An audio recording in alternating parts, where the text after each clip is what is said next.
today here in Spain.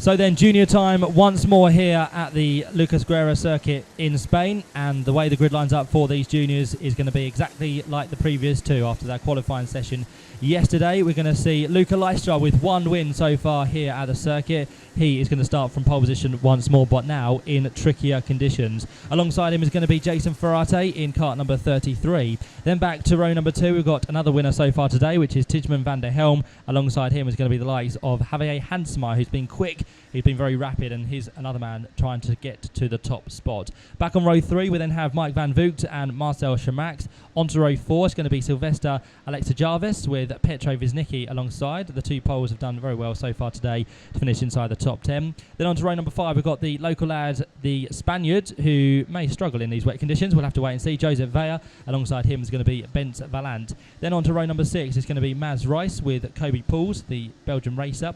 Row 7 then sees Geza Caesar with Luca Nurmi. On to row number 8, it's going to be Lewis Gilbert from Scotland, and Vladimir Eriksson alongside him.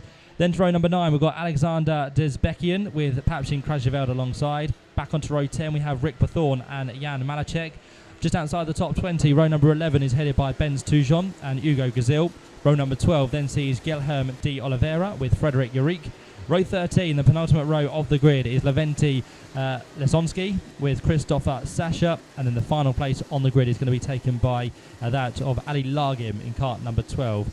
The man who starts 27th on the grid. That you can see is someone who needs to catch up, Alexander Desbekian, who may have just had a mistake on this warm-up lap. So he's now got to find his way through the field as quick as possible. It will be hard when everyone's going flat out, but as soon as they start to slow down through turns 10 and 11, then he should be able to get his rightful place on this starting grid. So 27 contenders, all of those vying pretty much for pole position for tomorrow's pre-final. At the minute, there's only going to be a few up for grabs, because I can tell you the points we have so far are as follows. We've got Tijman van der Helm on 2 points after his first and second. We've got Javier Hansma, who sits second in terms of the grid for tomorrow, on 5 points.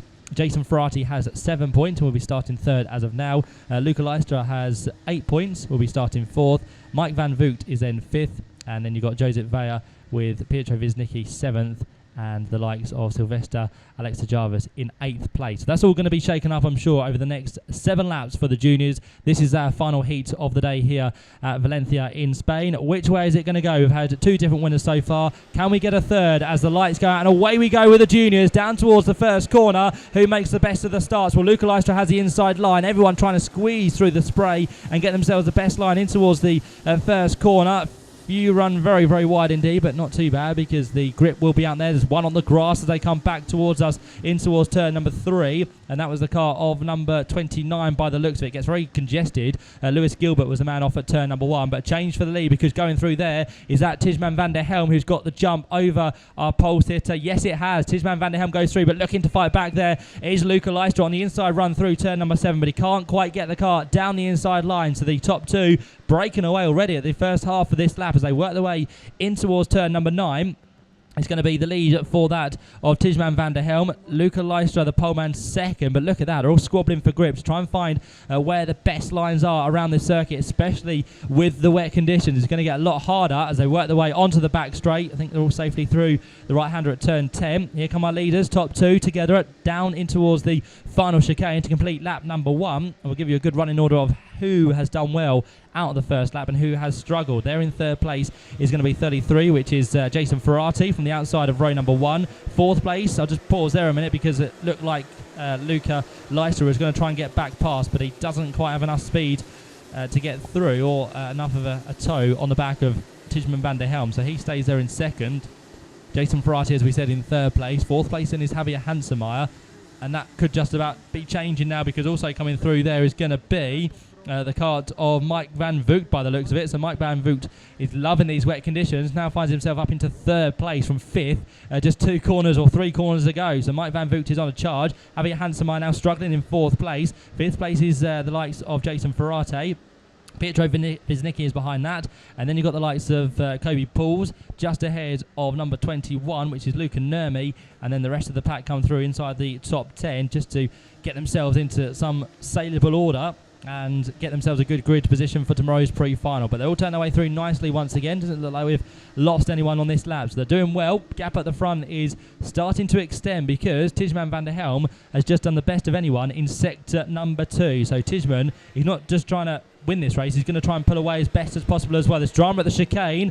Someone has slowed dramatically there. I don't know if they've had a spin, but they've now lost out big style there. That's number 18 who comes across the line, and that is going to be the car that has dropped down from quite high up the order at the time. But number 18 has done a little bit of a mistake there, patching Krajvel, so he's got some work to do over the next 4 or 5 laps.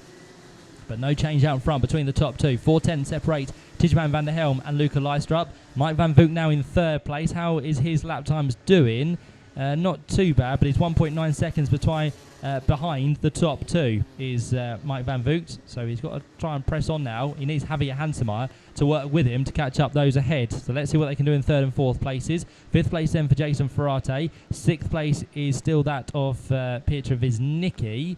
Just looking out the window to see what we can see. And then behind them, they've got 2 with them for close quarters. 7th and 8th place, Kobe Pools and Luca Nurmi. But then everybody else is pretty much struggling and starting to drop back from the top 8. But the top 2, as close as ever, down in towards the chicane they come once more. Still Tijman van der Helm and Luca Lystra. What can Luca do onto the main straight? It becomes very difficult in these conditions to get a slipstream and try and find your visibility. So Luca Lystra is now just concentrating on probably what's happening behind to keep them at bay. But they're not quite close enough at the minute. So Luca Lystra has all the time in the world to challenge the man out front, Tijman van der Helm. See if he can get through. Luca Lystra, by the way, has just done the best lap of the race, a 1:10.711. So Luca Lystra is not hanging about whatsoever. Both of those up front are a good 3 or 4 tenths quicker than everybody else. We've had another spin, by the way, down at turn number 3.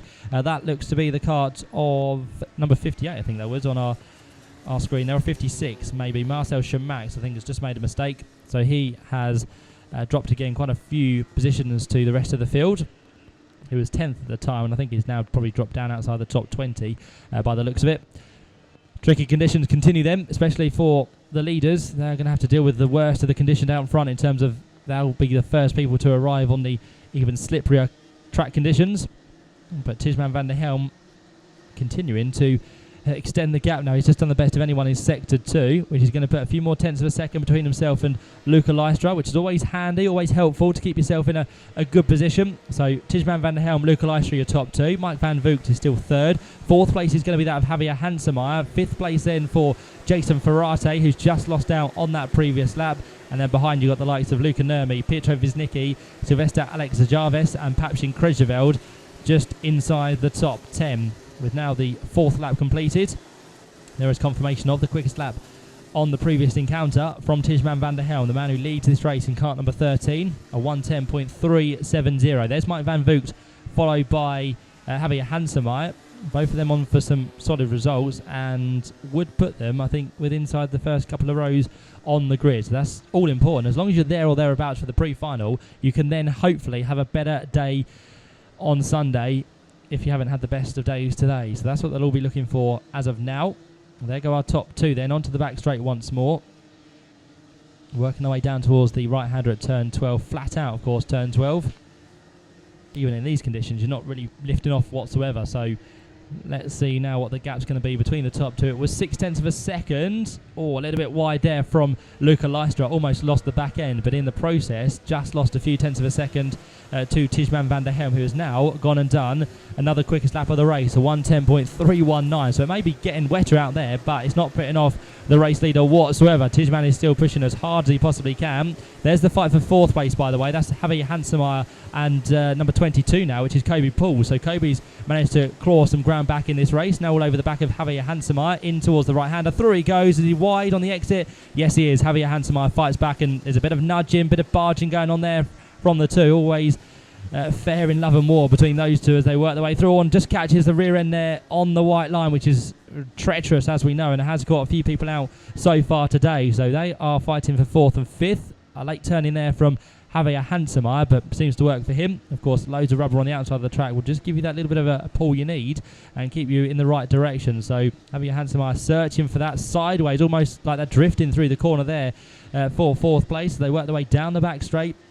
Hansemeyer and Kobe Pools There is our race leader once more, Tijman van der Helm, through the chicane and across the line to start what will now be the last lap of this junior heat number 3 of the day.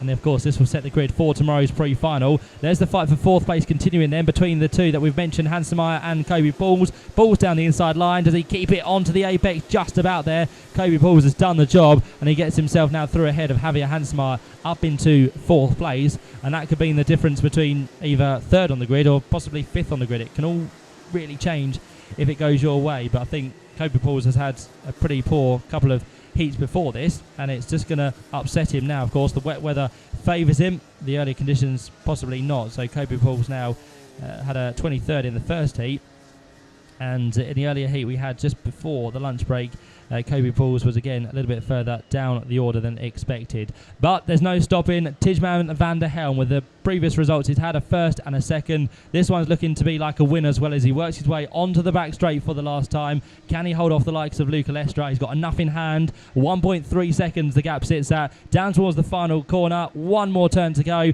On towards the start-finish line. And Tijman van der Helm has done enough here on day number 2 to get himself pole position for tomorrow's pre-final. He's had 2 wins now and 1 second place. He couldn't do much more than that, and he's once again stood out in what were very tricky conditions here at the Valencia circuit today. Tijman van der Helm wins by 1.5 seconds over Luca Lestra. He's taken the checker flag lower down the field. There was a great scrap there for 12th on backwards, which had about 4 cars altogether, but it was the fight up front that we were watching, and the man who took the spoils in this 3rd and final heat for the juniors, Tijman van der Helm, as I said, winning ahead of Luca Lestra. They can now just celebrate as they work their way on this slow end down lap towards the pits once more.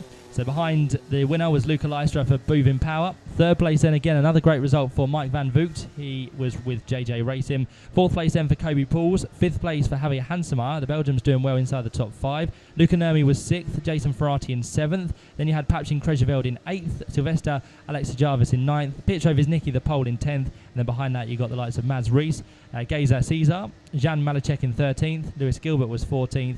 15th place for Christopher Sasha. And then behind that, Rick Bethorn, Valdemir Eriksson, Ali Largim, Hugo Gazil, and Guilherme de Oliveira to round out your top 20. There's a few that did disappear throughout that race, the likes of Leventi Lasconce and Bence Valiant. In fact, Lasconce didn't start for that big crash in the warm-up in the previous heat, but Bence Valiant was a non-finish as well. But considering the conditions, everyone did very well to get to the end of that race, and it's Tijman van der Helm, the man who comes